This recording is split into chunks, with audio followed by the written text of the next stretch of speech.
அப்பா மேல பாரத்தை போட்டுட்டு முளைப்பாரியை தூக்குங்க. ஊர்ல இருக்கிறவங்க முளைப்பாரி எல்லாம் போயிருச்சு, சீக்கிரம் புறப்படுங்கம்மா.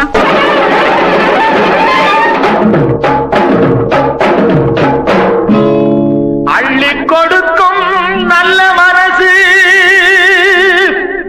என்றும் இருக்கு உனக்கு. அம்மன் துணைதான் காத்திருக்கு, வாரி கொடுப்ப